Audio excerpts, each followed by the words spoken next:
So, this is an interesting set of questions.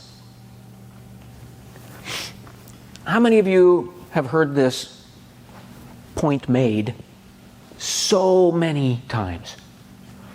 That work outside of the church is secular.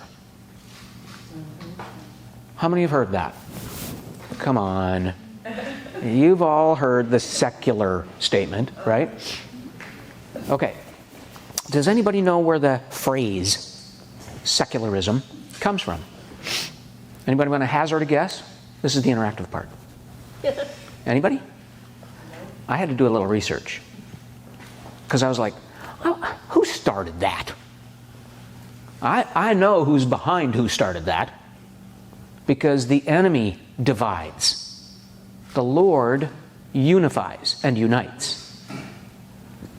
The Lord does not see our work as separate or secular. He sees our work as sacred. Right? So the enemy is behind the person who decided to coin a term. This came out in the 1850s, 1860s, where a philosopher basically said secularism is the division between religion and the rest of the world, the work world, the life world. Well, we get to be in the world. We just aren't supposed to be of the world. Right? So we see differently than he saw. And by the way, he was likely, if you look at some of his definitions that he used to coin that phrase, he was likely leaning into the separation of church and state. How many are familiar with the First Amendment to the U.S. Constitution and the the freedom of religion clause? Right? By the way, the separation of church and state is not in any of our founding documents. Not one. It's in a letter written by Thomas Jefferson because he was part of the process of writing the Declaration and the Constitution. But it is not codified. It is not part of national law. Now, there have been a lot of people who have decided, yeah, it is. It's who we are. We separate church from state. But the intention in his letter and in the constitutional amendment was not what people have made it into.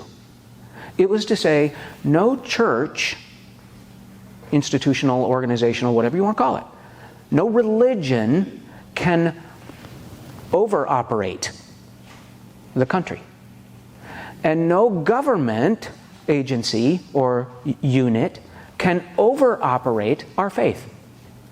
Thus the distinction, separation between church and state.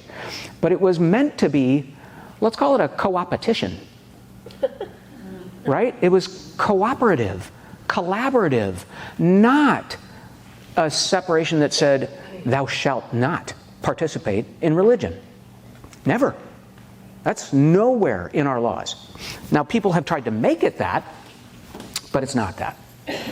So, how many here have had the opportunity to really dive deep into your Christian faith in whatever work you do? I know there's a lot of you that are going to be in here that go, I have. How many? Probably at least half, right? And there are going to be others who go, I wasn't allowed because of policy, rules, which is kind of a legalistic perspective in the secularism world, right? We're going to dive into that too.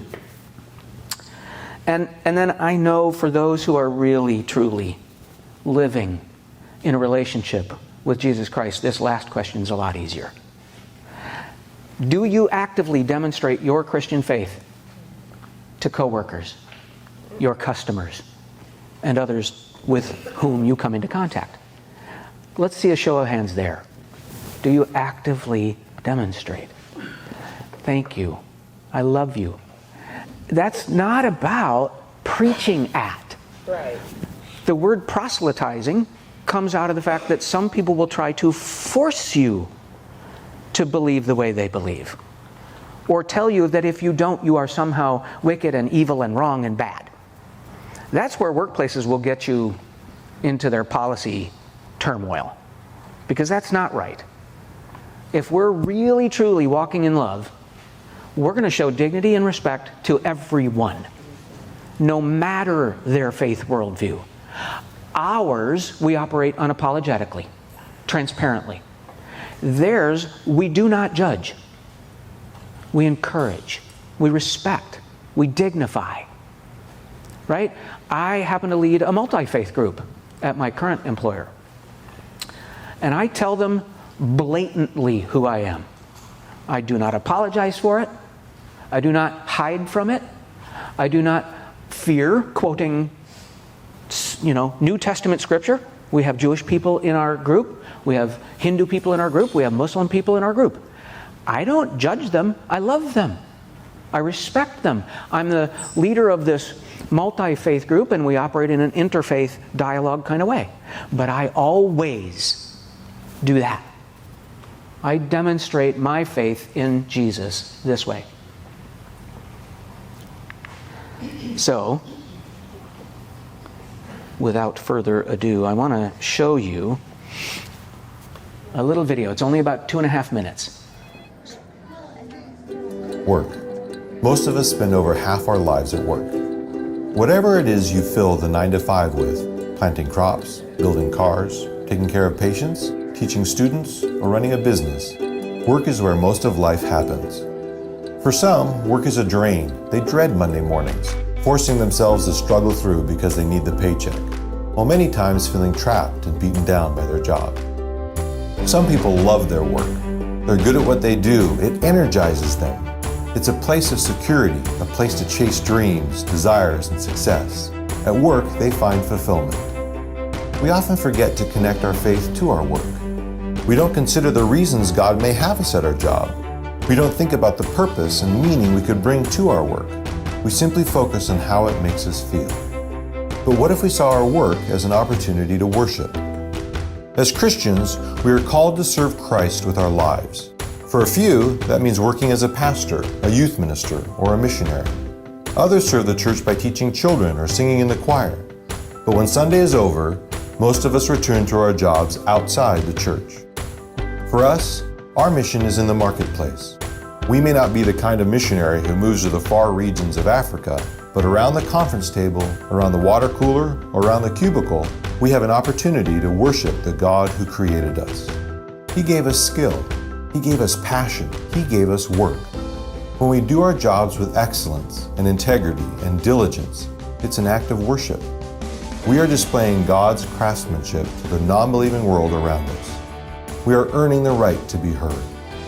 We don't see a divide between Sunday and Monday, between the sacred and the secular. We've been invited into parts of the world that a pastor or traditional missionary will never see. We have conversations with people who would never set foot in a church. Whether we love or dread our work, we choose to turn the focus away from ourselves and toward the mission God has for us. Church is not the only place we worship, and Sundays are not the only days on our calendars that have meaning. Every day on mission for God brings us great joy. Like the heroes before us, we can be modern-day Noahs and Josephs and Peters who are called with a purpose. God has designed us. He created us to work and to worship. For us, work is worship. So it's 2.5 minutes. It's from Right Now Media, and they actually have a special segment of their work called Right Now Media at Work. Great video, short, powerful message.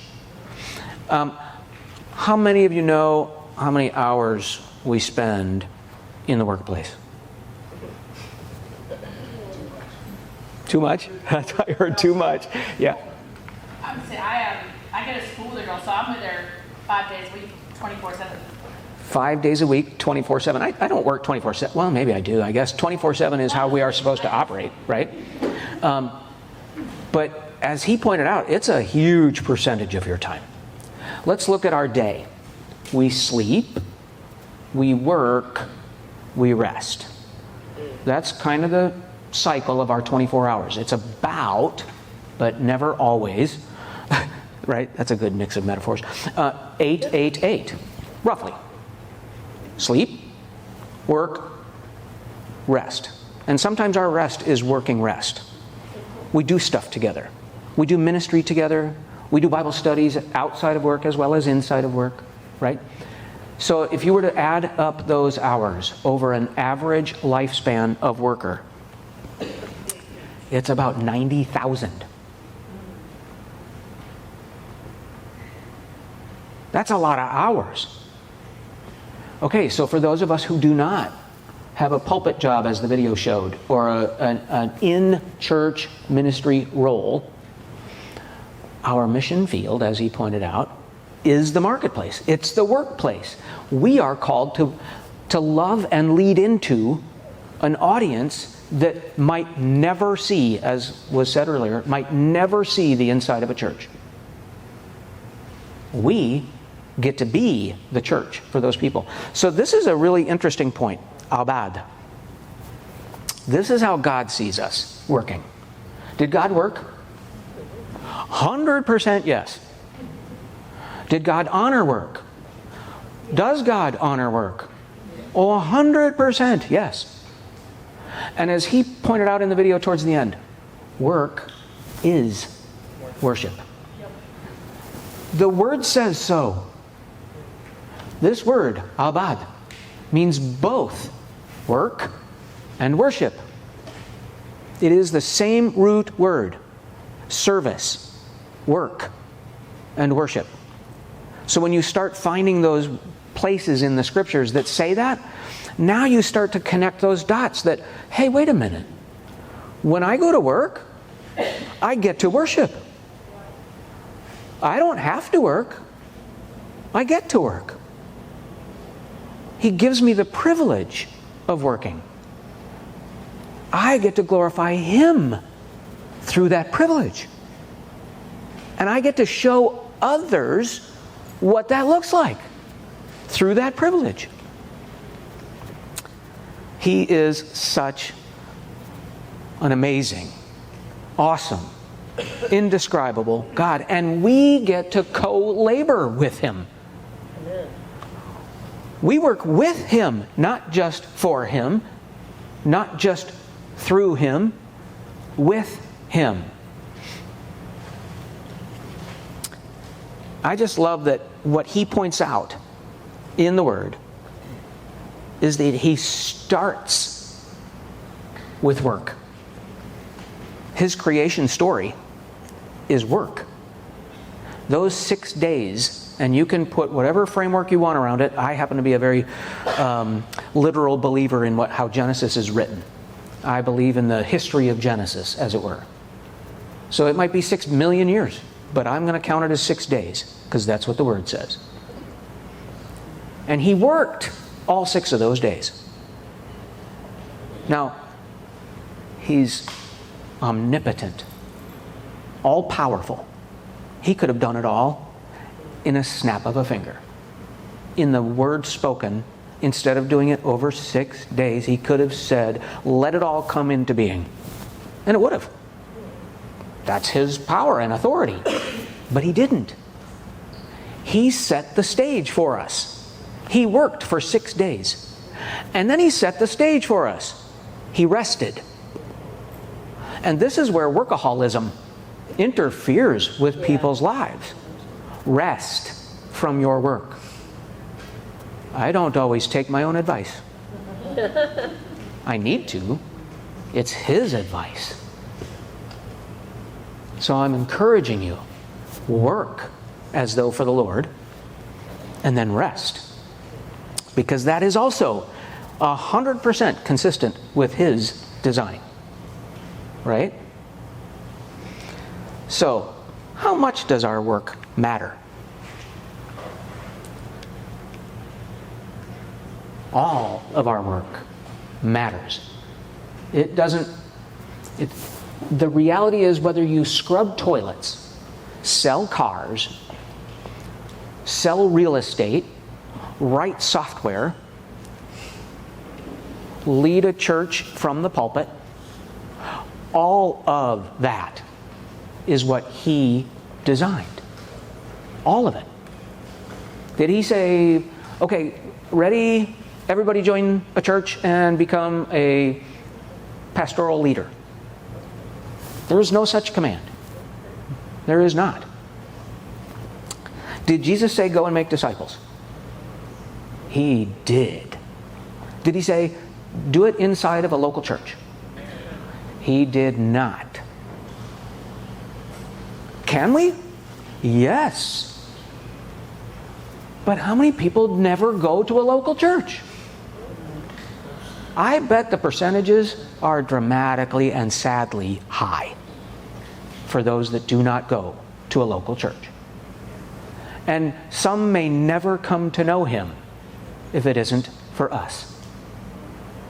Living it out in front of them.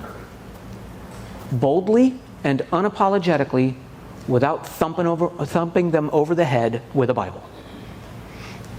Right? You may have heard, we watched a church service from Passion a few weeks ago, where the preacher that day, it was not Louis, but the preacher that day said something like, you've heard this phrase from Augustine that says, preach the gospel, and if necessary, use words. Well, he actually really tore that one up. He said that was not Augustine. There is no such quote given to Augustine for that statement, and it's wrong. Yes, we are to walk out our love. Show it, right? That's what Jesus told us to do. They'll know you are my people by how you love. That's work. We're working. We're showing. But at the same time, he did not say, go and make disciples by never saying a word. Right. No, by teaching them, baptizing them. We can make disciples in the workplace. We just do it winsomely, with civility and respect. One of my favorite verses is this one at the bottom. Now, they're all good. And I mean, literally, all of the verses in the Word are good. So these three are all good. But one of my favorites, sort of a core to who I am today, is this bottom one. Colossians 3, 23 and 24. Whatever you do. And that phrase means literally, no matter what you do, whatsoever you do. Do it heartily as for the Lord rather than for men. Now, it does not mean don't honor your bosses, don't honor your coworkers. Of course we are to do that. But don't do your work as though it's for their benefit, it's for His. We are doing it for Him, to glorify Him. We receive our reward from the Lord, not from humanity. And God can provide through humanity. He does provide. My paycheck isn't written on angel feathers, right? The Lord provides. And I'm so grateful that He does. He blesses me with provision for my purpose. Right. My purpose is to walk this out every day. Today's Saturday. I bet you anything, if I logged onto my work email, I could have a conversation with any one of my colleagues and they'd know why I cared. I have one-to-ones with both mentees and mentors pretty often. God puts the right people in our path. These are divine appointments, and they'll come to me and go, hey, I need to learn a little bit more about this whole customer success thing. And I'll say, great, let me start with who I am. And I tell them boldly. Sometimes you can see their facial expressions kind of go, oh, I wasn't expecting that. But I have never had anybody say, yeah, I don't want to talk about that. Or hang up the phone, if you will, right? Teams meetings aren't phones, but you get my point. Instead, they often go like this. Wow, I want to learn a little bit more about that. Can I set up another one-to-one in a couple weeks? And that's not me, you guys. I'm not bragging. That's Him. That's Him at work through my work. Praise the Lord. Okay, I want to get on to this next topic because it's so powerful. We already talked about 3:23:24, and I highlighted whatever you do because even though you can't quite see it on this screen, it's kind of yellow highlighted right here because it means literally anything. So here's what I want to encourage you to do.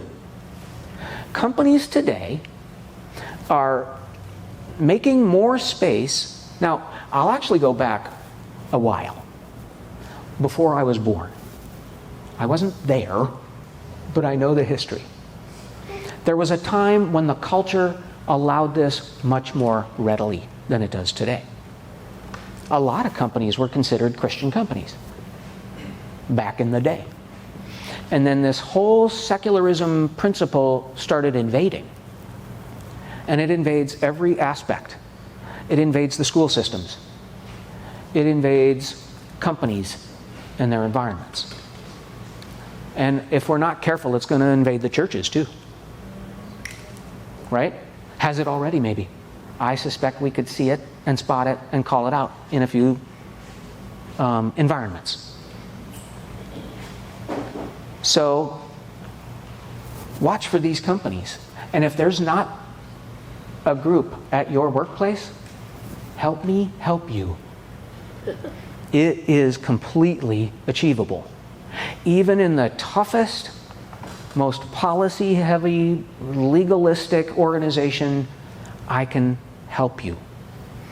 I'm not saying you should breach your relationships. Again, you go in winsomely and with civility, and you have an open dialogue with your HR teams and your executive teams, your leadership teams, and you say, listen, I'm not trying to rock the boat, but I'm going to rock the boat because I want to step out of the boat.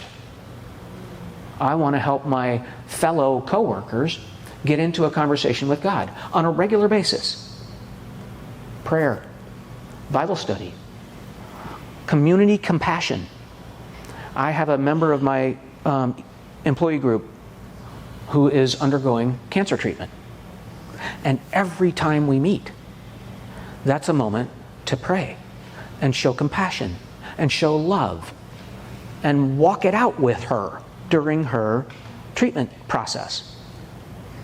Well, if I didn't have that employee group, I'm not sure I ever would have even met her. So if you don't have an employee group, let me know. I'll walk the journey with you. And that's going to be part of my next slide too. So as we work, let's make sure that we are discipling people. And if you need any help walking through what that looks like, I'd love to help. Because even though workplace, marketplace ministry is the passion I bring and the purpose He's given me, discipleship is a part of that. And I'm hoping maybe John and Sandra will talk a little bit about that too. Bless you and thank you. And when I was at this medical device company many years ago, I had a relationship with other colleagues from CBMC, and we started an Operation Timothy movement, which was great because it was all about helping people understand what it looks like to disciple one another. And has anybody seen the movie The Forge in here? Show of hands. Wow, like 80, 90%-ish? If you haven't seen it, See it. oh my goodness. It is marketplace ministry discipleship. If you were to put those three words together and put that as the subtitle to that movie, that's it. I think you're going to love it if you get a chance to see it. So, here's my contact information. You can take a picture of that if you want. You can write it down if you want. You can call me anytime. Email me. It's in their packet. My address is? Oh, no. Legacy Ministries. Yeah, Chris at. Yeah. That's me. I know you can go to Legacy Ministries. You can go there. Yep. It's on this. Yep. Use the QR codes. But I wanted to show you something very specific. This list of companies that I've been working with for years. I'm coming up on about, well, you heard, 2007 is when I started that process. But we launched one there, or relaunched one that had fallen apart. And it grew from about 300 people on an email list, never getting together, to about 1,800 people in one location and about 3,000 people across multiple locations with multiple gatherings in person. I remember holding a Passover, Seder, communion meal in a corporate auditorium. Anybody ever done that before? Oh, strongly encourage it. It took some negotiating, as Bill read from my bio, right? I had to negotiate the Global Leadership Summit. I had to have satellite dishes mounted on the sides of buildings. And at first, the facilities people were like, no, you will. That was my Minnesotan coming out, wasn't it? No. And I said, but God. And I didn't have to use a whole lot of words with these people. I told them, what is the purpose? What is the outcome? What is the impact on our people? And in very short order, we went from people saying, you're never going to get that approved, to saying, which buildings are we putting these dishes on? And then we expanded it out to multiple facilities in multiple parts of the country. So now let me show you this slide, this picture. And I'll stand out of the way. You can take pictures of it. You can do whatever you want.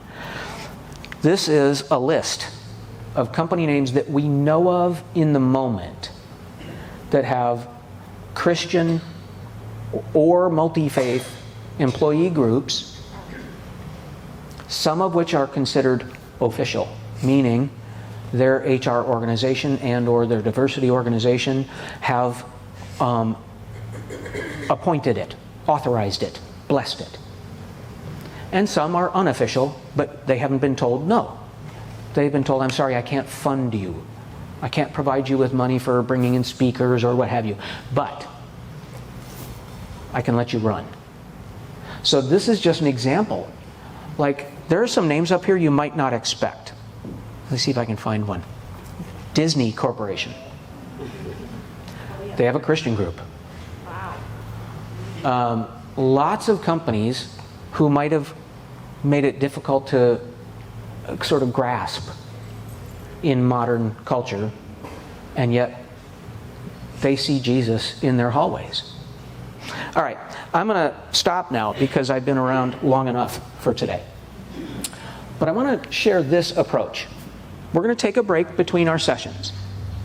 And while we are breaking, there's no official content on your tables. Instead, you heard and saw the content. I'd love for you to talk amongst yourselves. It's okay to grab a bite or grab a coffee or whatever, but talk amongst yourselves about, what does this look like for you? What might it look like for you or one of your colleagues at the table to see how could it be a little different? If it's working well today, great, celebrate that, talk about that. How is it working well? If it's not working well today, or you'd love to do more than what you do today, talk about that. What ideas did you get? How can I help?